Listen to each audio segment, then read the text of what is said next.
baby urabona nibyo nakubwiraga njyewe burya busezeranye nje ndazaragisha umuntu ndarisohoza urabona nagusezeranyaga kuzakugeza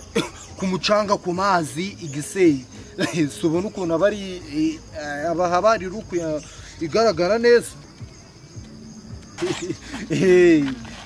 ndi kubibona imitima y'abahungu siko yuko ni nyashi